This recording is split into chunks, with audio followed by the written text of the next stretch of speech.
There's a bunch of shit from like saying the N-word over and over and saying the N-word, and we never sees the light of day. Yeah. It's just in the beginning. It's like black boxed, yeah. Yeah, for sure. Tight, yeah. But who among us has not uttered, just kidding.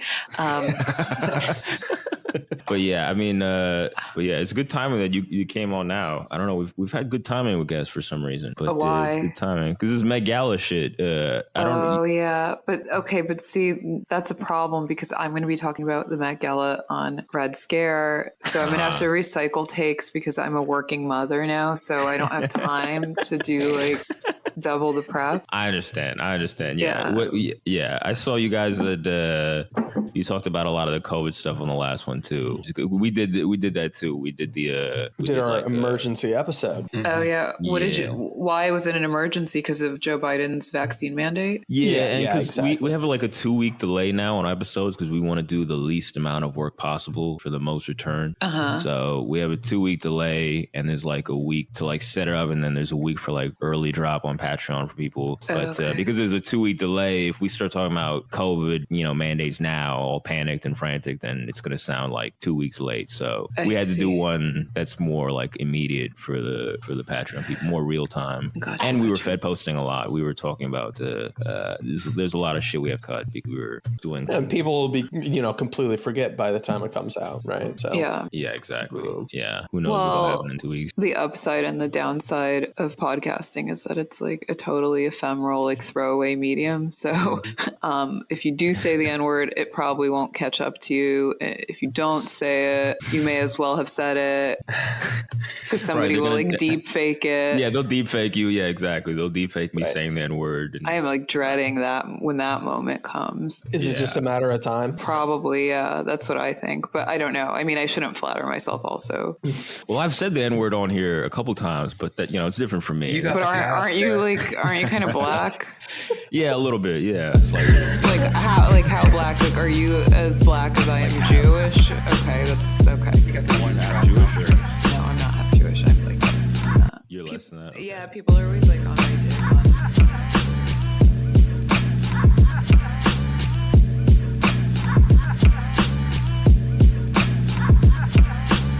So I'm at Slavoid T. All right, this is Shit Spouter 37. This is Black.com pilled. This is the Fed Post.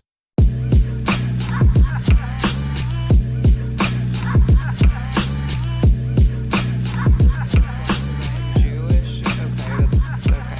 You got the one drop Jewish, or? No, I'm not half Jewish. I'm like less than that. You're less than that. Okay. Yeah, people are always like on my dick on like Twitter and stuff because they think that there's always some new iteration, but they're always mad at me for calling myself Russian. But my mom is a quarter Russian Slavic, at least. Aha. I thought you guys were Armenian for some reason. My dad is, but we don't need to get into this because it's like the most annoying conversation. I've already like whipped out my calipers.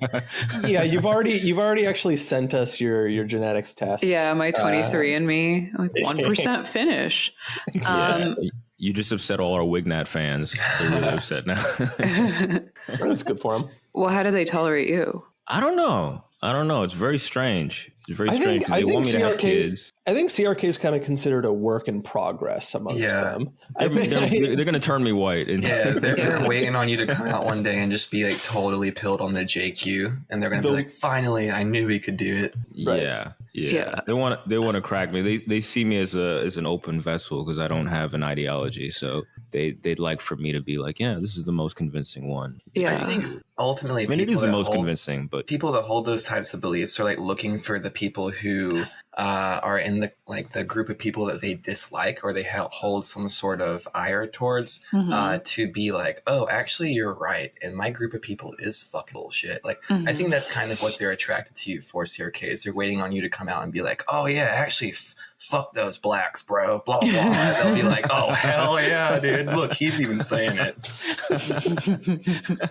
Right, because they're all somehow deep down worried about being perceived as racist. As hard as they Fed post Wignat or whatever, they're still in the clutches of that fear somehow. Yeah, but, that's the weirdest thing about like conservatives or like alt-right people. I don't know, like I don't have a working taxonomy of like that corner of the world or that corner of Twitter, but they're also deathly afraid to be perceived as racist. And it's like, well, let's like skip the formalities, like, and cut to the front of the line. Like, everybody's racist. Everybody. Absolutely. I believe that. I 100% believe that. But that is viewed as like there's some element of the right. Maybe SLAV knows this better. He's our right whisperer. But like some of them view it as like racism doesn't exist, and you can't concede that it does exist because you're conceding to like lib framing or whatever. Well, so I was going to say, I feel like there's a lot of them that like 100% are more anxious about being perceived as not actually racist. Yeah, but those might be the people that aren't really like of actually any like consequence. Those are just the people in our Discord. Yeah, it's just like I mean, like if we're talking about like people that are like genuinely afraid of like being like really considered racist, I guess that's just like the people that want to be playing the game, like allowed entrance into polite society to some degree or whatever. Yeah. It's kind of, even if it's like not even like meeting like the standards of tastemakers, it's even just like, oh, I don't want to alienate that potential audience, you know what I mean? But I mean, the needs don't care. The needs don't care at all. They're like, fuck it. Well, they do care, but they want you to think that they're racist. Right. Yeah, they care the other way. Probably aren't as racist as their affect thing. They have to up the ante. Yeah, exactly. It's like a game of chicken. You have to like out racist the other guy. It really is. Who do you guys think is the most racist race? Oh, the most racist race? Oh, yeah. Asian people. Easily. Yeah, Asian. Okay. Depending on, I like how that's not even a race. You just say like Asian people broadly. Like the whole hemisphere. Well, I'll say Asian people specifically. I guess I would say specifically Japanese and Chinese, bro. Yeah. Dude, so my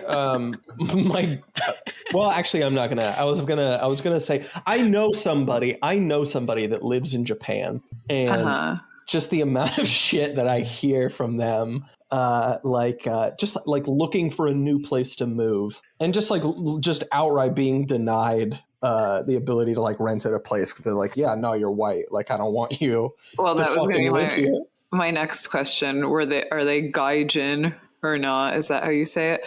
What's that Chinese word that means like liberal retard? Oh man, I didn't know that existed, but now I'm Googling. There's like a whole, I'm trying to Google it. Oh yeah. Baizo is a Chinese neologism and political epithet used to refer to Western left ideologies primarily espoused by white leftists. Nice. Oh, I'm gonna use there it is. Bypass some censors. I gotta use that. Baizo, there it is. We got to make that word happen because it's much less dangerous than like calling somebody like a libtard or something. Because I think you can get like I can probably get banned for that. Like I can't use the tard suffix on anything. Yeah, the tard makes it a little dicey. Yeah, Baizo, awful. Yeah, and too many lol cow people that are just watching every single thing you fave and reply to, just stalking. Yeah, that's trigger. I mean, I'm getting away with the X thing, putting X in a bunch of slurs. Like I get away with that, but I always figured. Oh yeah. I used to just write like redacted in brackets, but it's funny because like shit, I forgot what I was gonna say already. I'm like gonna get drunk. You're censoring yourself. No. I'm really tired and hungover, and I'm like having another glass of wine. Base. Yeah. This is the ideal condition for recording our show. Genuinely, not even saying that. I'm like truly out of it. Oh, what I was gonna say is that I got like a bunch of nasty DMs and like comments because I retweeted a tweet like 2 or 3 days ago that was like George Floyd would have been unvaccinated. I thought that was like I love it. I thought it was it's a funny tweet. B, people were mad because they were like under the impression that I was defiling George Floyd's memory as if it hasn't already been defiled by the liberal cause and like just dragged through the mud. Well, also like, it has the added bonus of like just literally being true. That 100% would have been the case. First of all, not to be like an annoying clarifier. But, you know, you guys know I'm a big fan of like Mike Tracy. I like how he does business because he just like annoyingly clarifies people into the ground and it works. But yeah, it's a statement of fact, not of value. He would have been unvaccinated. But the beauty of that statement is it lays bare, right, like the hypocrisy at the heart of like liberalism and leftism, because like those people, had George Floyd had he not, you know, had the misfortune of being like martyred by the police, right? They would have sneered and snubbed their noses at him. Oh, yeah. They made him a sacred cow, but a lot of their sacred cows don't believe in the shit they believe, which is a tricky thing. Right. I mean, if, you know, again, I don't want to make any assumptions. I don't want to mock anyone's memory, but if that man was with us today, he'd be liking those Nicki Minaj tweets. Oh my gosh. How could I have forgotten? Holy shit. That's 100% true. That's what 100% what are these Nicki true. Minaj tweets that I'm hearing about? Yo, bro. Yeah, Nicki Minaj was like talking about just very casually, just off the cuff, just like, yeah, I got a cousin in Trinidad or whatever who like, you know, his balls are like blown up and he's infertile because of the vaccine or whatever. And then, you know, all the libs freaked out. And surprisingly, the neocons, Meghan McCain or whatever, was like, oh, well, they're all the fucking same anymore. Yeah, they're exactly. That's my point. Yeah, yeah. And she like got upset or whatever, and then Nicki quote tweeted her with like, what'd she say? Like, shut up, bitch, or something. Yeah. Well, so like the story, I guess, right, is like in some interview she was asked like why she's not going to the Met Gala or something, and I guess she had said that she needs to like take care of her kid, right? All the fucking headlines talking about how she didn't go because of their vaccine policy because she's not vaccinated. And I think she said something in passing about it, but like her official response, right, was the kid thing. So she's just going off. That's my official response too. It's so much better than my mother died, because you can only use that shit once and it'll karmically get back to you. So you have to just be like, oh, my kid. He has a fever. I shook him too hard. It's like a tiny little perpetual dying mother. It's amazing. That gets you out of so many things you don't want to do. But like she's out here like calling Joy-Ann Reid a fucking coon. Yeah. Like going. What? Oh yeah, dude. She called her a coon. She called her what did she call her? Aunt Tommyana? Uncle Tommyana or something. Oh man, my God. Yeah. How did I miss this? Holy shit. That's Wait, good. Let's look this up, because she said something to Meghan McCain too. That was, you guys look it up. Because I hear a lot of typing in the background. Yeah, she said eat shit you to Meghan McCain. Oh, yeah. Meghan McCain was like, that's entirely enough internet for today. She quoted it. Whoa. Yeah, Nicki Minaj apparently has like some, I don't know, she's kind of been like, not blackballed, I wouldn't say, in rap, but she's kind of got like some... She got broken. Yeah. Well, if this posting streak is any indication, this buck is officially unbroken. Yeah, All right, so here we go. We got Joy-Ann Reid. For you to use your platform to encourage our community. By the way, I love the deploying our community. What's our community? Like the Black community? Yeah, well, I guess MSNBC correspondence. Yeah, I mean, this is like Joy-Ann Reid's entire like reason for being employed. But like our community to not protect themselves and save their lives. As a fan, I am so sad that you did that. Which again, also just like I love that feminine bullshit. As a fan. Exactly. Thank you. And so then quote tweet the two white men sitting there nodding their heads because they're Uncle Tommyana doing the work, child.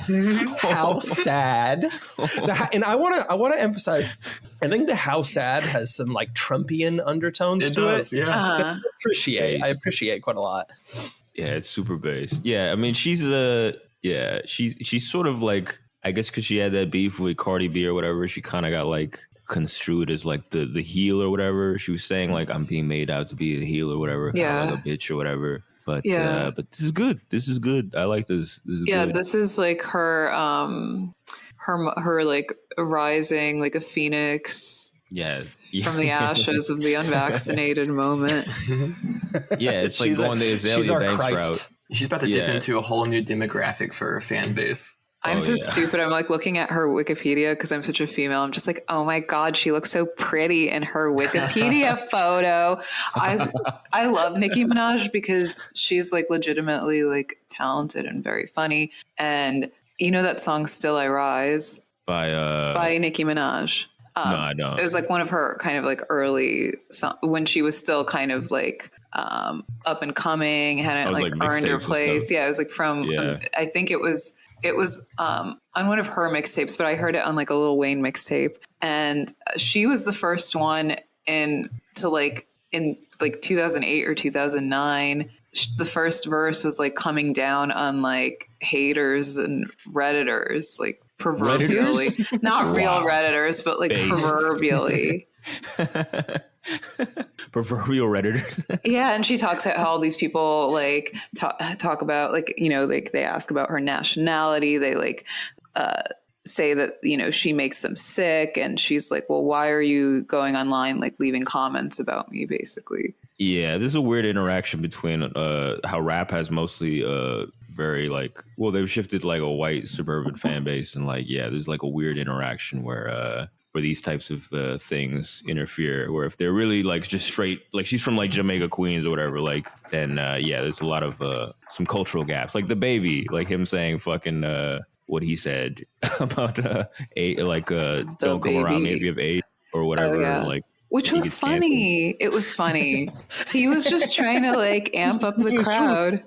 Yeah, he's speaking his truth, and I have no problem with that. I mean, something obviously happened to him. I mean, it was so random that it just seemed like something must have happened. I don't understand what the fucking problem is. His fans don't even have AIDS. You know? So like, I love his explanation, his apology, where he's like, "I love my gay fans. They're not fucking faggots. They're not junkies. They're giving each other AIDS." Okay, so wasn't Lil Nas X like associated with Nicki Minaj or in some capacity or like maybe I don't know. I didn't know that.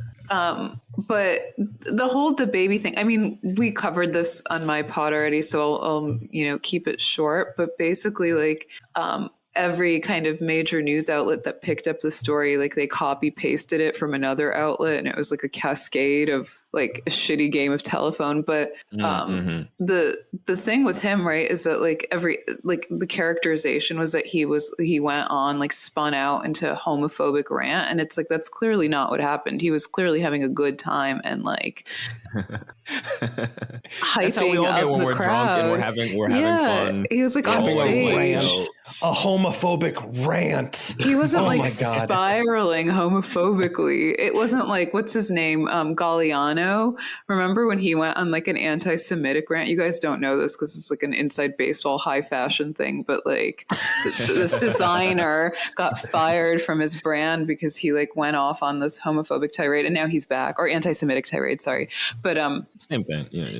Yeah, basically. But I mean, yeah. I mean, who hasn't done that though? Like, you know, who among us? Well, I like they make him sound like fucking Kramer when they characterize it as like a rant. It's so funny, dude. Like it's like call and return with a fucking like music festival crowd. Yeah. Like as if it's like a TED talk, as if like you're really digging deep and like getting a lot of thoughts out there. Also, I didn't expect us to talk about rap or whatever, but like one thing that really drives me insane is fucking rappers getting like canceled or whatever. It's just like the most insane concept. It depends what kind of rapper. If it's like some backpack rapper who's like, you know, like from Complex or something like that or whatever, then okay, I understand that. But like if it's some rapper who's like, he killed someone, like he literally killed someone in the mall. So like, you know what I mean? It just pops out to me like he's like killing people, talking about selling mad drugs, and like, wow, his music is very kind of misogynistic. Yeah, it's just a very insane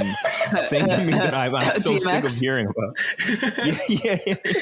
Yeah. I'm like old enough to remember when people got shot at the BET Awards. That doesn't happen anymore. Oh yeah, Source Awards, BET. Yeah, shit would go down. Shit was either on the verge or actually going down. I know of a couple people online that would have quite a fun time posting about people getting shot at the BET Awards if that happened. No, it's so funny is DMX like that gap between 90s and 2000s like what's problematic in the 2010s and on is like somebody would post like after DMX died like a video of him rapping and he's just like these fucking faggot ass niggas or whatever. He would just say some shit like that and like you just realize like, oh yeah, he could not say this now. Like he could not. He just got like 4 bars about how he hates gay people. Yeah. And how he's going to like break into your grandma's house and rape her. Hey, it was hardcore hip hop. It was, as a purist, I like that. But, but anyways, yeah. Okay. So, all right. Well, so you're going to talk about the Met Gala on you didn't do the episode yet, right? No. You guys get dibs. Okay, I'll just recycle my takes. No, it's all right. We'll keep it for bonus. It's all right. It's no problem. No. Okay, I swear to God, if you talk us out of this, let's do it, dude. We're gonna end up talking about COVID. I see where this is going. I'm trying to avoid it. We were talking about at the beginning how we try to avoid that in China. Those are 2 things that we love to talk about that I just try to avoid. I mean, it's inevitable. But I want to hear the Met Gala stuff. I want to hear about AOC. I want to hear about the dress. Felix was spazzing out. He was not having it. He was disgusted. I was sitting at work today just listening to every like 22 to 26-year-old broad I work with talk about, oh, well, actually, I liked AOC's dress because like if you're going to get invited to that, at least make a statement. I know. Make a statement. She did. A statement. It was stunning. This is like what was so crazy to me. Like I think, okay, this is going to be like my hottest take of all time. I will get canceled even harder than when I said Michelle Obama's arms aren't that great, or Peter. No offense, or when I said that like women's like female autism is fake or whatever. I got accused of saying. I think AOC looked cute. Oh my God! No, I think she looked cute. I think her shoulders. I'm glad we're keeping this on the bonus because this I have to get rid of this. I think her shoulders looked really nice. She had a nice. I don't know how to pronounce this word, like décolletage, whatever. If you don't know, we don't know. Yeah, she had like a nice hourglass thing going. The dress was a little corny and chintzy, but what do you expect? I don't think like we should hold AOC accountable for the fact that all female politicians dress like shit. It's like basically part of the job description. You can't. Okay, yes, okay, fine. She looked good. All right, fine. I admit it. Okay, she looked good, but I mean, I think like the Met Gala is like teeming with beautiful women, and in comparison to them, I think she made out pretty well. Like it could have been worse. I know. I'm glad that you brought this up because this is something that we've talked about in the past, and I maintain my position on it, which is like insisting that people that you don't like politically like look like shit or are ugly or shit like that is just like a dumb cope, right? It's a dumb cope. She looked fine. I mean, there's like, you look at anybody that was there having pictures taken, it's like the product of like an entire staff of people. Yeah. Like, of course she looks solid, right? I mean, unless you're like one of these people showing up in some like garish, intentionally retarded thing. Which there was a lot. We can talk about that because there was a lot of that. Oh yeah. In the Taliban, shout out the Taliban outfit. That was tight. That was frankly perplexing for me because Kim K is a person who A, will come to the opening of an envelope, and B, will never not take the opportunity to like show off her beauty. So to cover up that way must have been like a real L for her. Yeah, that was weird. It was weird. I feel like I'm not really up to date on like the Kanye Kardashian stuff and all that, but like weren't they like showing off like like styles of the heartland of America, and they were like trying to do like cowboy boots and shit in the past, and I feel like this is just part of that thing of just kind of being like, hey, it's kind of a conservative fashion thing going on. Like I just see it kind of as like a continuation. just like cruising through the kind of like digital and spiritual like supermarkets of the world, consuming like in one hole out the other. But yeah, I mean, I think AOC, like, to her credit, looked very cute if you could disregard the fake and gay message on her derriere. But, you know, like, I mean, okay, my feeling about it is this, like, you know, that show that everybody was talking about, The Activist, last week, and it's like Usher and Priyanka Chopra and some woman named literally Juliet or Julianne Who. But people, like, a lot of people were angry because, you know, including like premier ambulance chaser Jamila Jamil, people were angry because they're like, well, this is like kind of like commodifying and ratcheting up the performativity of activism, which is like a noble and sacred cause. And I'm actually glad they made that show because it really like lays bare the device that says the quiet part loud, which is that all activism is already commodified and performative. Mm-hmm. Right, right. And so, like, might as well make it obvious on the nose. Well, and for this dress photo op to come so soon after that, because that was funny, because you look at that post and you see like the, you know, it got ratioed into oblivion, which I think is like, you know, plenty of people just like it's coping. You know what I mean? They want to act like this is some tone deaf thing as opposed to like an honest outcome, right? Like, of course this would happen. And then for that, and then like, I feel like there wasn't even, I mean, that was like last week, not even a full week ago, it feels like. Yeah. And then AOC comes out with the dress, and you got this Hassan fucking goofball being like, this is great. And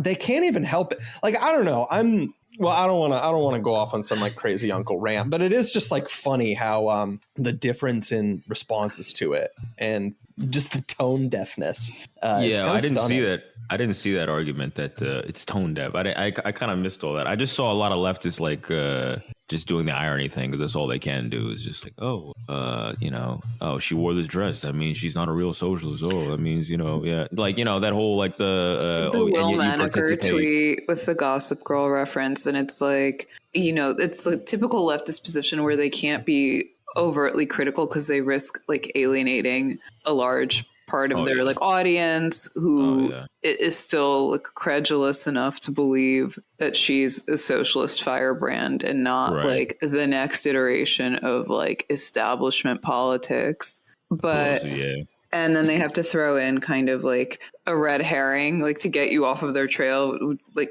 some like topical or not so topical, like semi-ironic, detached, like cultural reference, like Gossip Girl.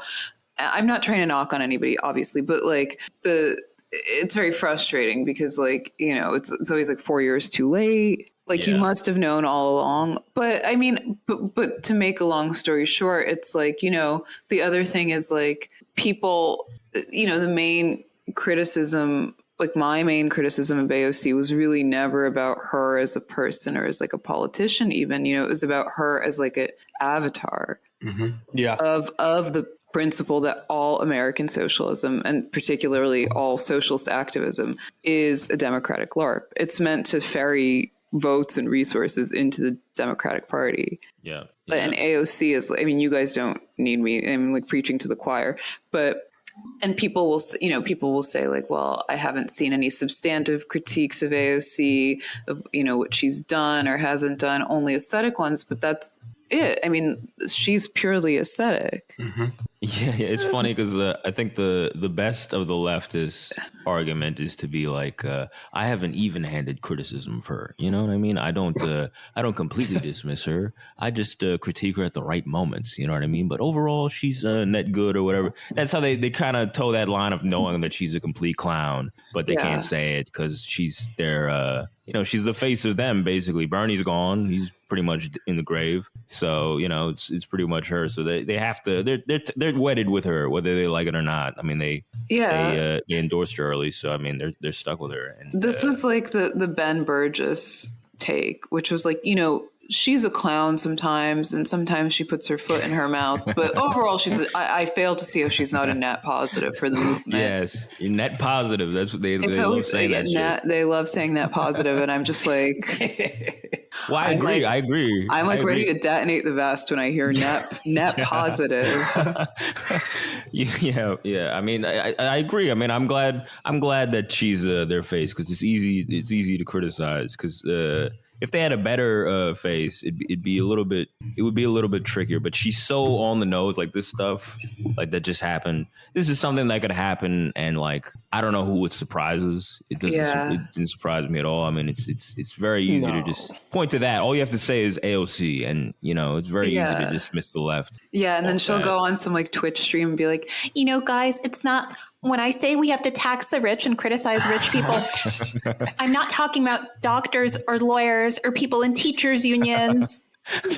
I'm freaking talking about the rich people who do damage to nuestra comunidad y pueblos. That face when the cafecito hit. Yeah. She's Jesus like, Christ. I walked into the bodega and Carlos Santana. I've seen bougie Hispanic people that switch to that talk white, and then they talk gringo, and then all of a sudden they switch to that like accent. It's mad force. I hate that shit. Every single Hispanic professor I had in college did that. Every time. On a dime. Yeah. Oh yeah. Oh yeah. It's so fucking bad, dude. It's so fucking bad. Just like rewinding back to the convo before I went to get a drink, like also these people who like want you to be transphobic, want you to say the N-word. How narcissistic is that? It's so crazy to me. It's like, don't flatter yourself. I'm not thinking about you. Yep. Can you imagine? I remember I got in trouble once because I said something about how beautiful women don't need to have that like overstyled Fox News anchor sausage curl blowout hair that looks bad on everybody. Like it just makes you look older and like you're trying to hide something, like you have something to hide. It's like the having a beard of women. Yeah. And the image I used is this really beautiful black supermodel called Cynthia Bailey, who's on Real Housewives of Atlanta, wearing like a weave with sausage curls. And because I used an image of a black woman, though it could have easily been any woman of any race, Black Twitter got on my dick and were like really angry about it. Like, you're racist. You're telling black women how to wear their hair. Like, da, da, da. I think I remember this. Yeah.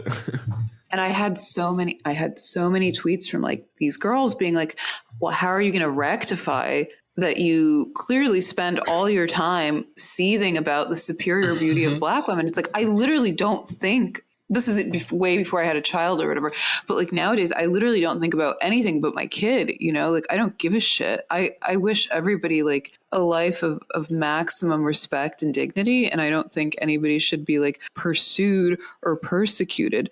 But the people who are like out here like calling others transphobes or racists, like they're so shockingly like full of themselves. They're like on a constant like feedback loop where they're perpetually the kind of like aggrieved main character in the movie about their life, and everybody else is like the extras and the supporting roles. Well, the only way to rectify it is to say the N-word. That's what you. Yeah.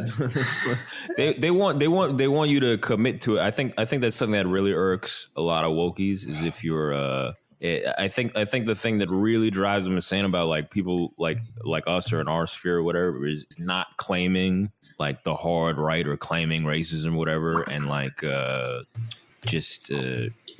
sort of being on the in-between. I think that's what really drives them insane. They're just like, please just commit to it. Just admit you're a right winger. That's something I always get is like, why don't you just admit you're a Republican or whatever? To state a position, yeah. Well, it's the only way that they can like rectify their worldview, right? Because in their worldview, it's either anti-racist or racist. So they don't really have any type of understanding of how to not be that. So when you're just kind of saying like, oh, I just don't think about that shit, man. Like I'm not worried about that either way. Their brain is like, what the fuck? Can't compute. Like, I'm sorry. I just have to say, like, if you spend all of your days thinking about black women or disabled people or trans women, you are a sex pervert. Nobody is sitting there thinking your favorite porn categories. Yeah, literally, like nobody is like thinking about you. There's a great Janet Malcolm book. It's her last book that she wrote before she died.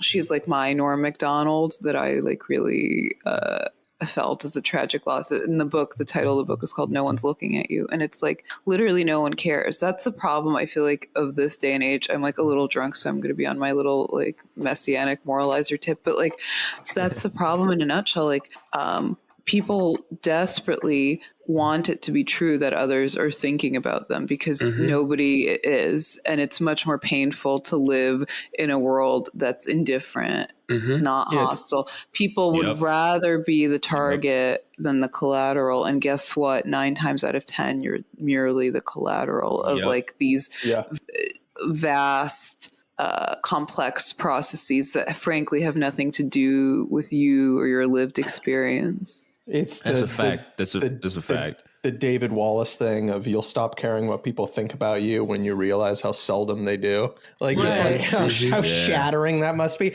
I mean, like speaking. Oh, go ahead. No, but it reminds me of this kind of discourse that emerged in the early days of Donald Trump. This locker room talk. Men are hanging out privately in homosocial spaces, scrapping you and every woman you know for parts. That seldom happens. Guys don't get together and talk about women. That's a female trait. Women get together and talk about men. Don't flatter yourself. It's fucking infuriating.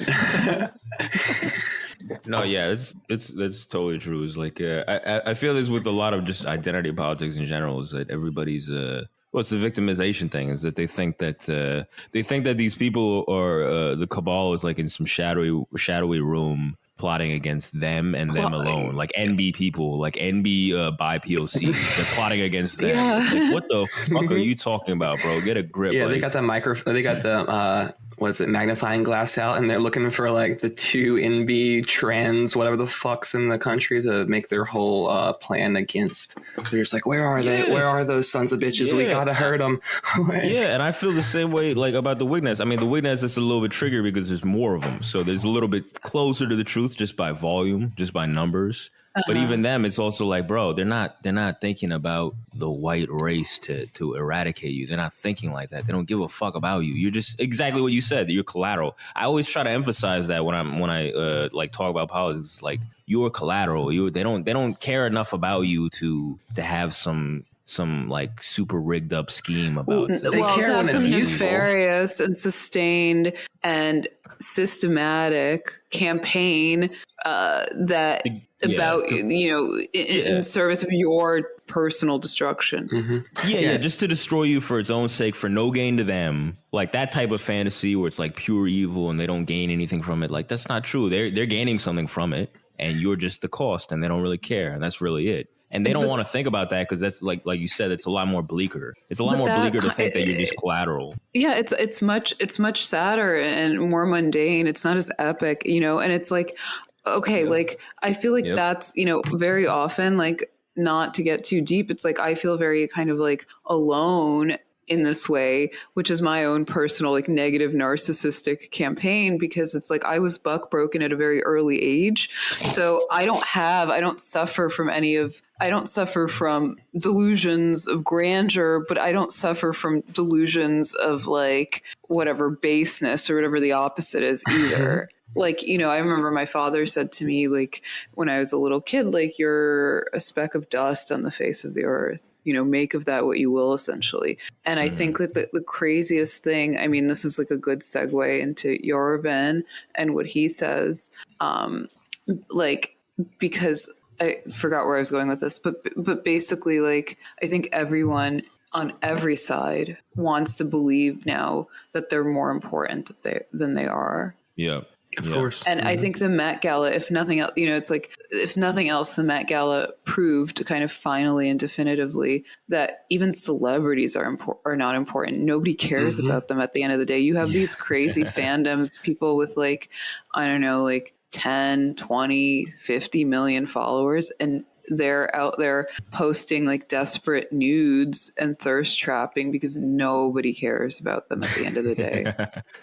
No, it's true. Yeah, it's even them. They're. I mean, the real people with real power. Obviously, we're not going to be seeing. They're smart enough to not to flash it. They're more secretive about it. But yeah, I mean, yeah, no, yeah, exactly. All this stuff, yeah, we don't care about them. I mean, there's so many celebs too, like and like musicians or whatever. Like when they get in interviews, they feel so fucking unappreciated. So many interviews I see where they're just like, I feel unappreciated. I'm not like, it's just rampant everywhere. Yeah. That's the whole consumerist thing. Is just like it breeds that. That's what I was gonna say. Like ultimately, they're just a product, right? So like they're being used up and then discarded, just like every other commodity or product that everyone else is going through is, anyways. And like so, because of that, there's just like this internal force that's like narcissistic, but also driven by like material incentive to stay relevant, to keep your job, to keep your product selling.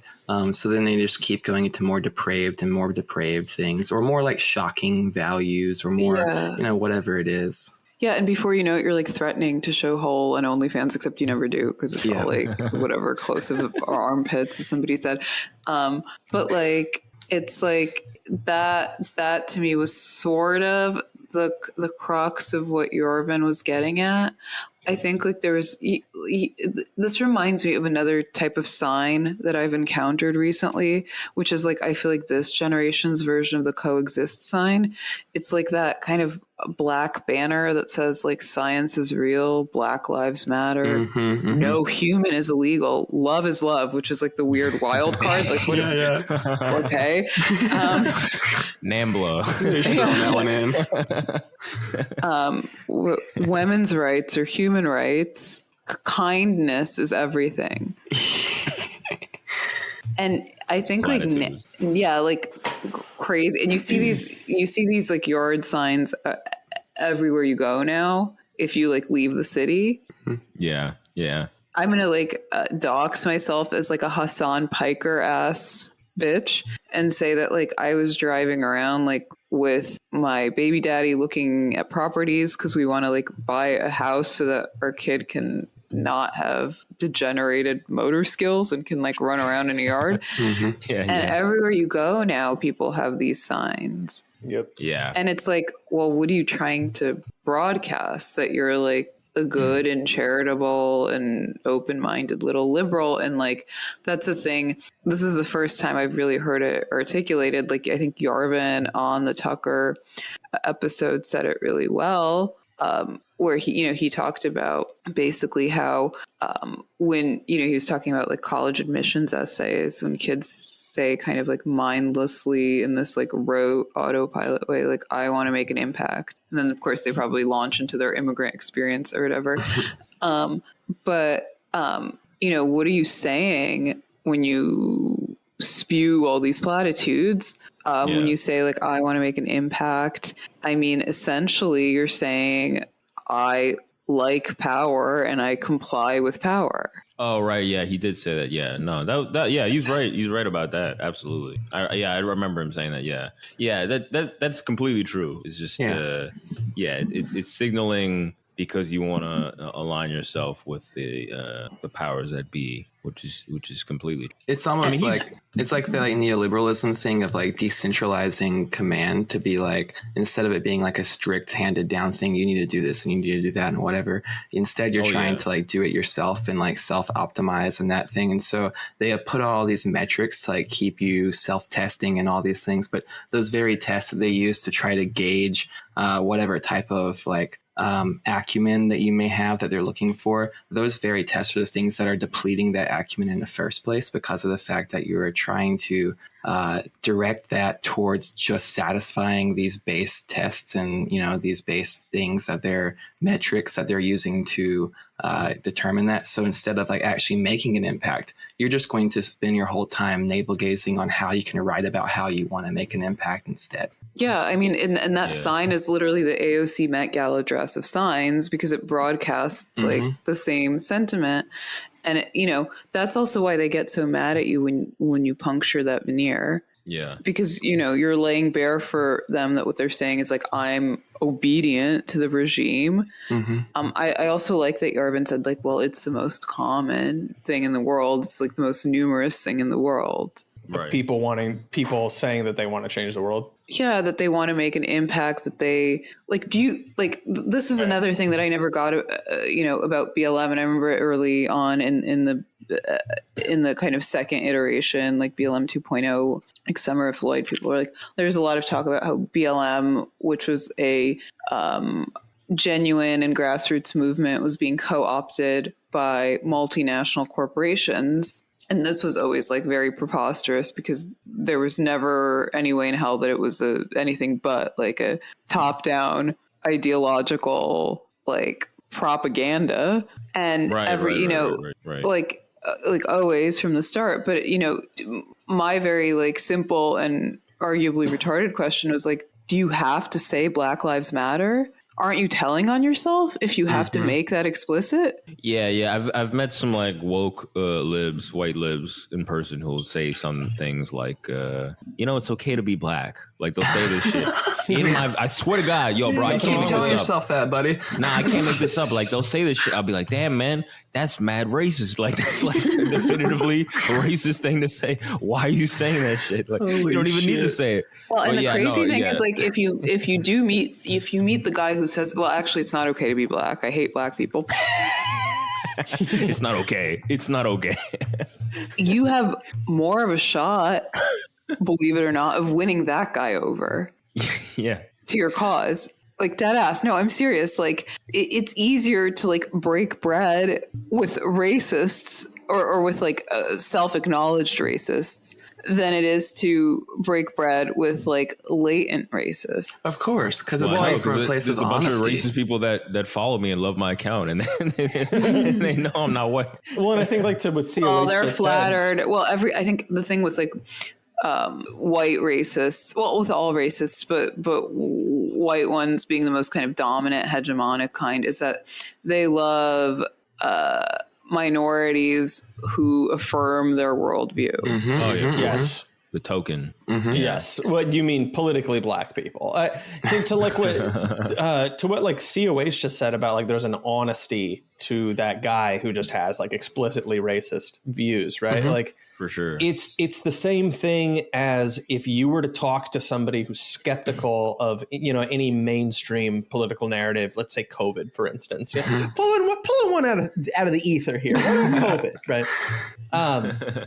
The skeptic, the shit that he's telling you is like fucking self-authored. He arrived at that shit because that was his genuine thoughts and feelings, right? As opposed to like the kid who says like, oh, you know, I'd like to change the world someday. I'm gonna write Black Lives Matter 100 times for my admission essay. Like you're not, you know. You're gonna.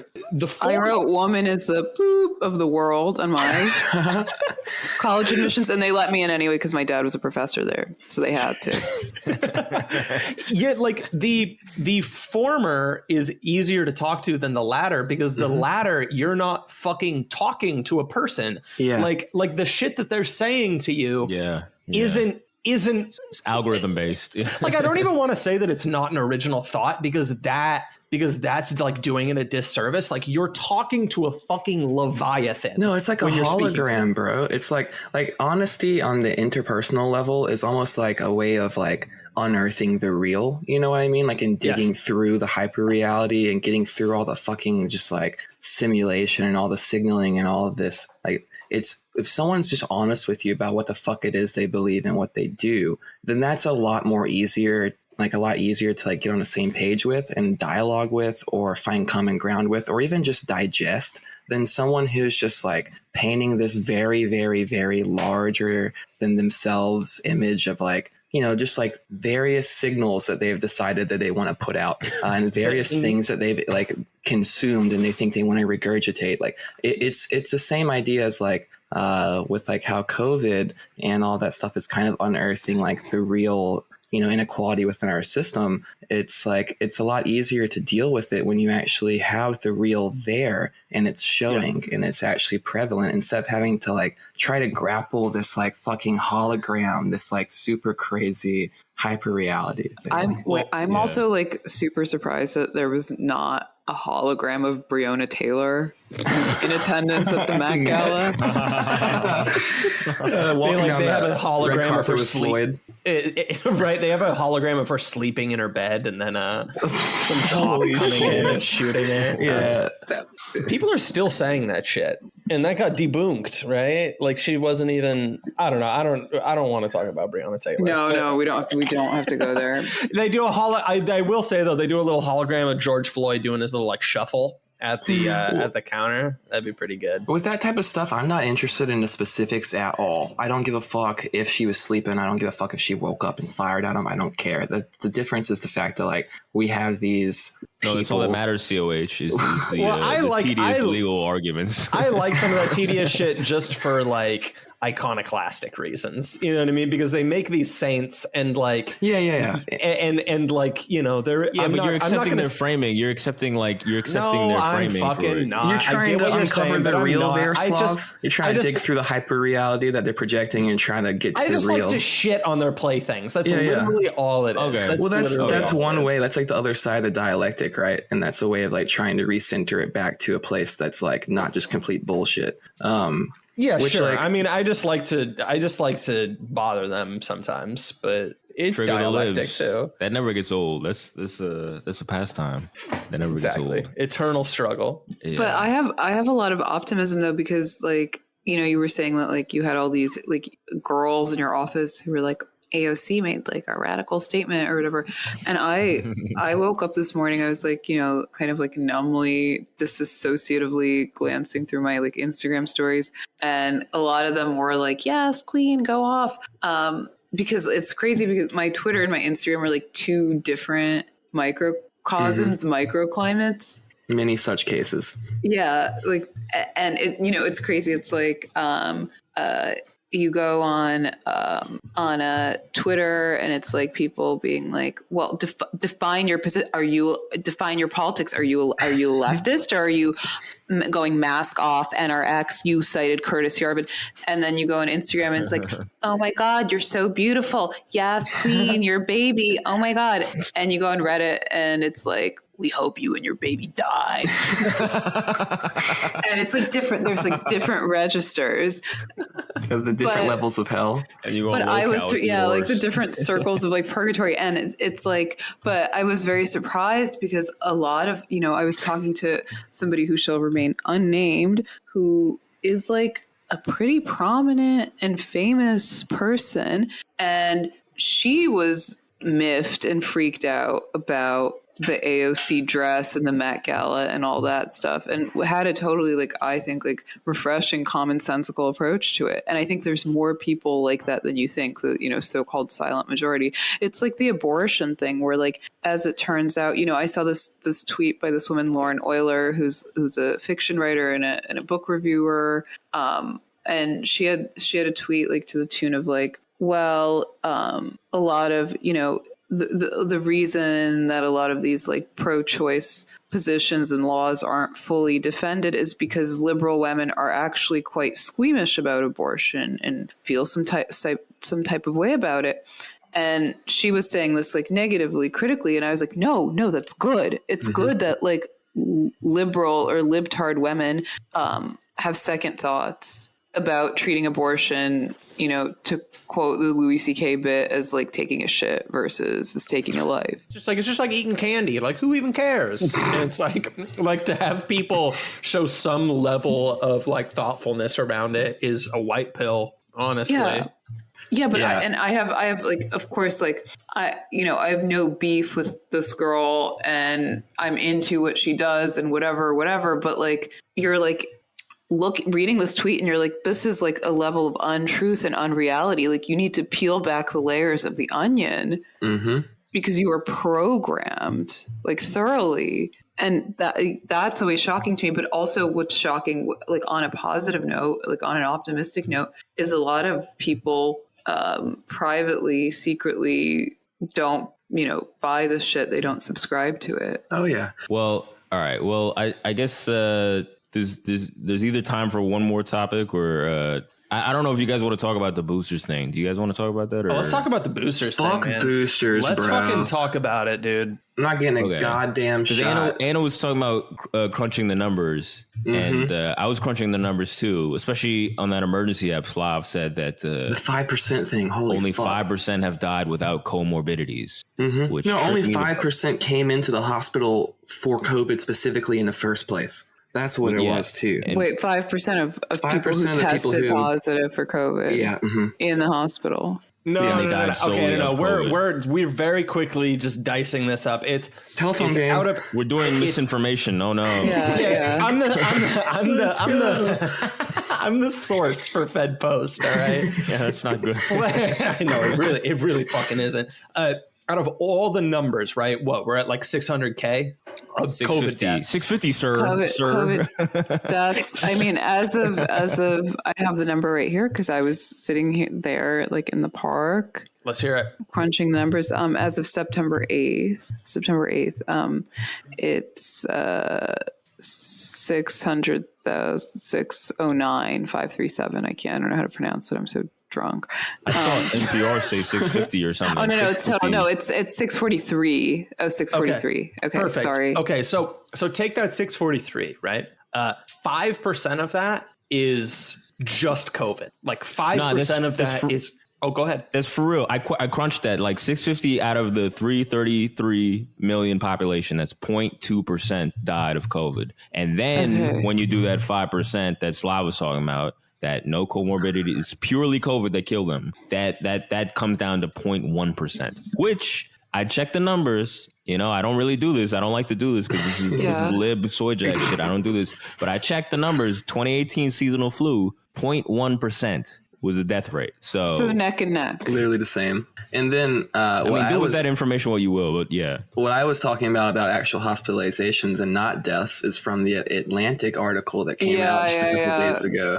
And that's an interesting article, yeah. And since that's like the metric that they're using now, because deaths is just like so puny and it's not actually amounting to anything, they're coming out with like, oh, there's this many people that have COVID. Well, the Atlantic came out and they even admitted that it looks as though upwards of 50% of people were admitted to the hospital for something other than COVID. And then as far as like hospitalization numbers go, so 50% of those numbers weren't even going to the hospital because they thought they had COVID. They got tested when they were in the hospital for a broken arm or, you know, a fucking hernia or whatever the fuck it is, because they test them when they admit them into the hospital. Some guy got like a dildo stuck up his ass. Yeah, it turns out that was because of COVID. Positive for COVID. I mean, didn't by the criteria, didn't fucking well, what about all the pediatric stuff, right? Like what is it? Like 45% of pediatric COVID cases, which very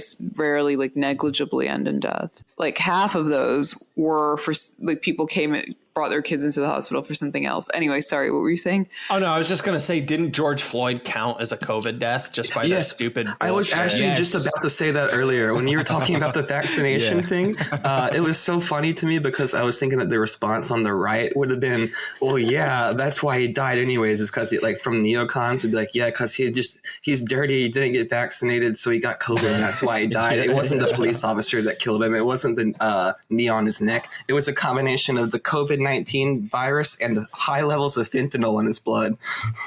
Yeah, I thought that shit was parody when they were like he died, he had COVID. He tested that was real. I thought that was parody. I mean, it's not real. It's not fucking real, but they said it. Right. Real in this sense, in this universe. I mean, who among us has not had COVID? But okay, so a very small percentage of people are actually dying of COVID. A lot, like the point of the Atlantic article is that very few of the hospitalizations are a shifting metric. Also, a lot of people. Also, this doctor friend of mine who I spoke to over the weekend was also talking about that. Like increasingly, he is seeing people come in who either have very mild symptoms and are trying to kind of like get ahead of the COVID, or they are having like a purely psychosomatic, like panic attack, anxiety attack type reaction. Oh, of course. I mean, you keep people inside for fucking a year and a half, their natural immunity is going to fall down. You keep them out of the sun, they're going to have lessening levels of vitamin D. They're going to not be interacting with people around them to develop like immunity to microbes and keep their own microbe like cultures active. And so because of that, they're going to start picking up on like, you know, being affected a little bit more by seasonal allergies, or they get a headache and they're feeling like shit because you feel like shit because you're depleting your goddamn fucking immune system. You haven't seen you're the locking sun yourself in 2 weeks. inside. You're crunched over with a hunch over your fucking laptop. Of course you feel like shit, dude. Bro, And someone I know bailed on plans, right? They had to bail on plans, not because they chose to, but because their roommate had a headache for an hour. No, that didn't even happen. They're just using that as an out, bro. These people are antisocial fucking monsters. Well, that's another aspect of this, dude, is just that whole these fucking people. How many of these fucking people do you think are going to be absolutely chomping at the bit to just have an excuse to go back into just living in agoraphobic, like hikikomori lifestyle? Every single one of them. They've like fully embraced it. Like that's what I was saying. Like in the group chat a while ago, people were talking about how, like, I think Michael Tracy was saying he went to the campus and like all the college kids were like saying "fuck you" and stuff because he was just telling them like, "Hey, y'all are being crazy about this COVID stuff," and like.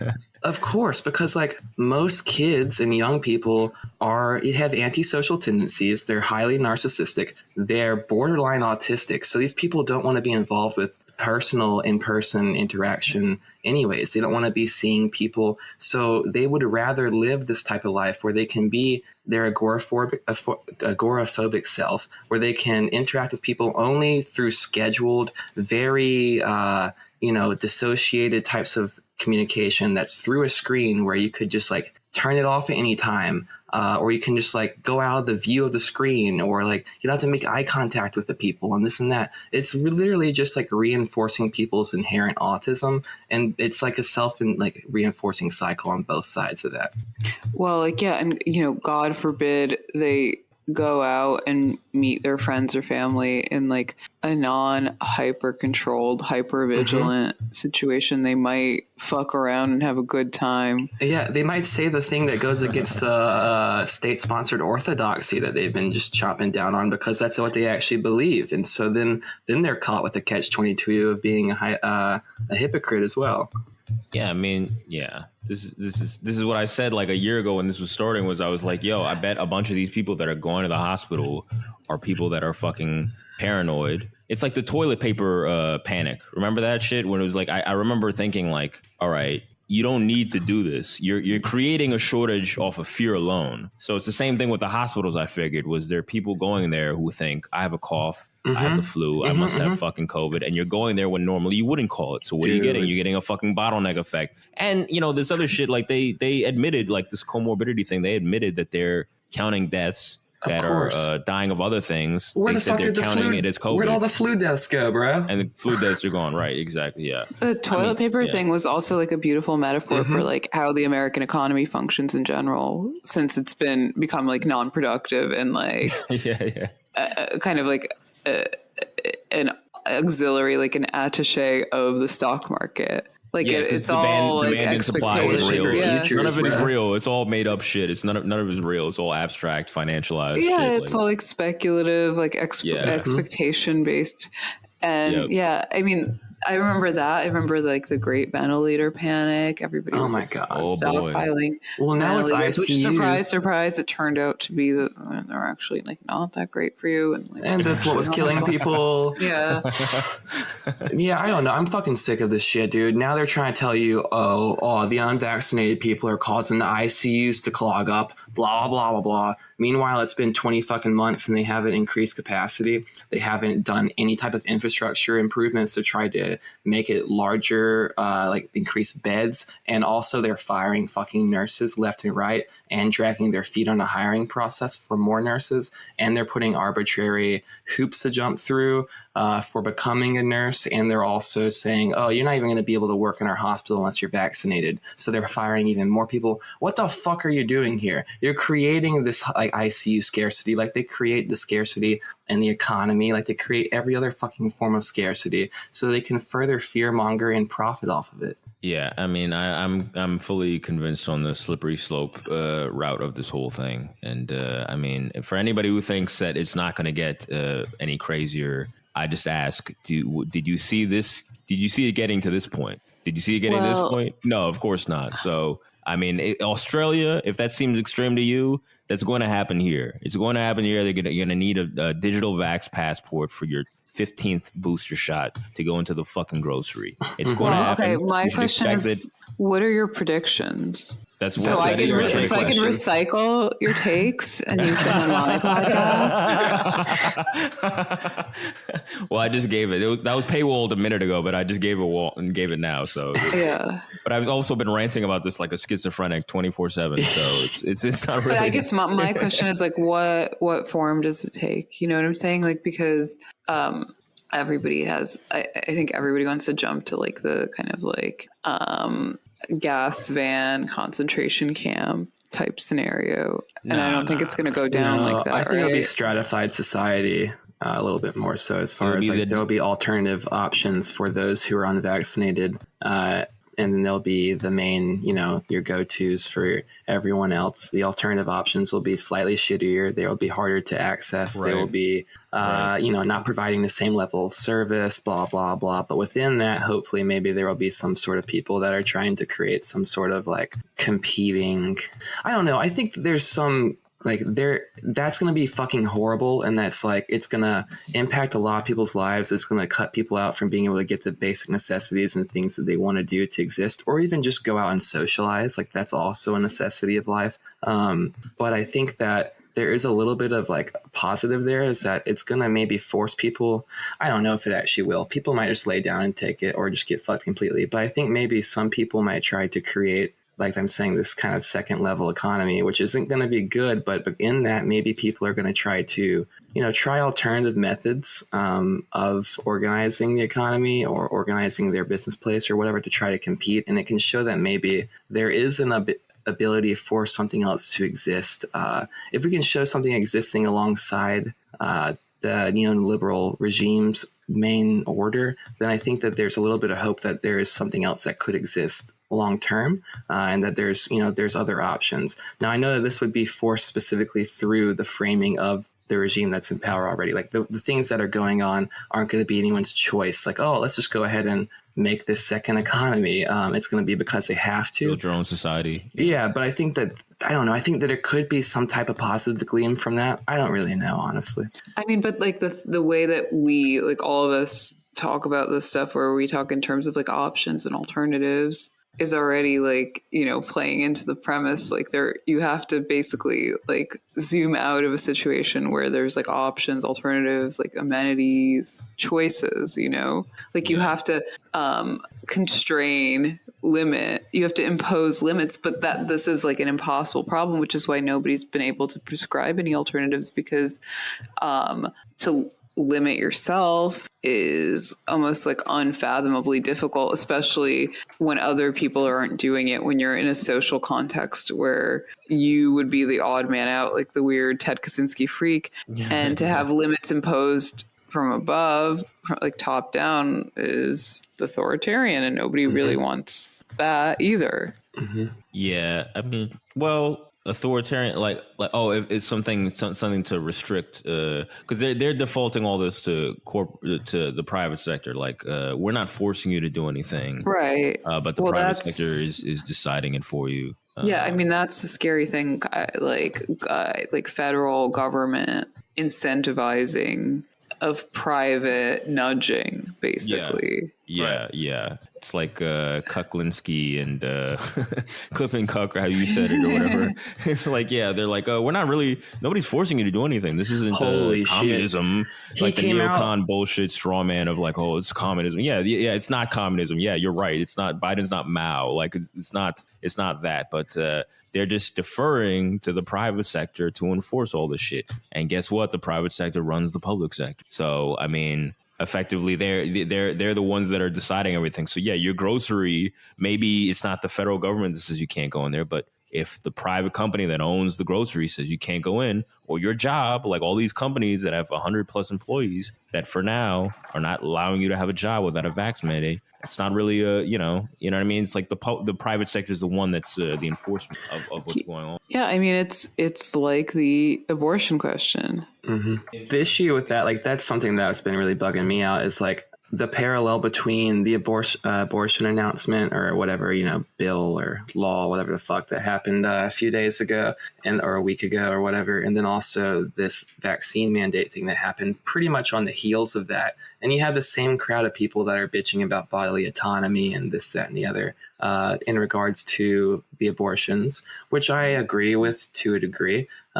But yet they're nowhere to be found when it comes to the intrusion on bodily autonomy, when it comes to individuals' medical choices that don't extinguish another life, which is just it's obvious that that's going to be what happens here. That's the case because these people that's part of their ideological pamphlet, right? It's not necessarily even something that like the bodily autonomy thing is just something that they're spouting out. And they don't really apply it to other instances because that's liberalism. But it's just so frustrating because like that is just it's just so prevalent right now. Yeah. I mean, like I said this on my pod, but these leftist liberals will say like, well, like the Texas abortion law is actually an abortion ban.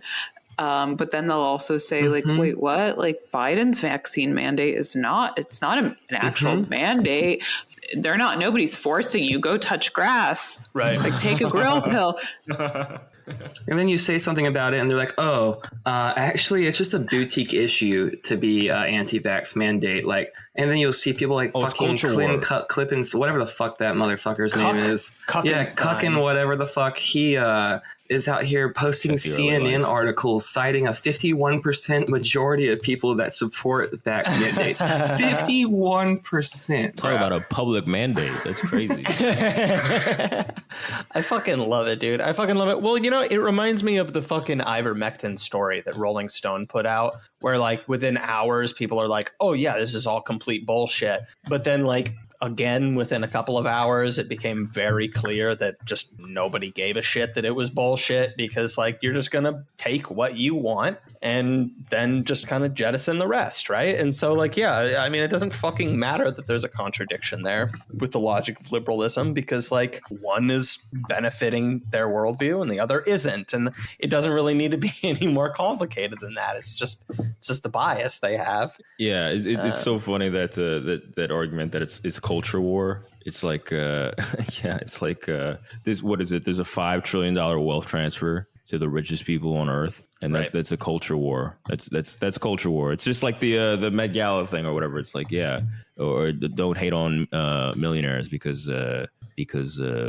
class politics is really identity politics. You know what I mean? It's like, what the fuck are you talking about? Like it's real tangible money. There's nothing cultural about it. These people are getting rich off of it. You see it every day. The Pfizer CEO is making money off of it. Big tech is making money off of it. Like, what culture war are you talking about? Like, that's the craziest argument because I'm usually like, fuck the culture war. That's how I feel. I really do feel like that. But like, and I know a lot of right-toys don't feel like that, but I feel like that. And it's just an insane argument for any of these fucking leftists to be like, oh, it's if you're taking on this COVID thing or this anti-vax position, you're taking on a culture war. The fuck are you talking about? Do they really? I haven't even seen anybody do that. I've been like blissfully also unaware. I've heard a lot of people. I've heard that IRL actually. I've heard that IRL where people when this was starting like a year ago in Brooklyn, I've heard people IRL in real life being like, yeah, why are these guys like not wearing the mask? Like they're turning it into a culture war. Why are they, they take that framing, basically. It's the quote unquote, why are you politicizing everything?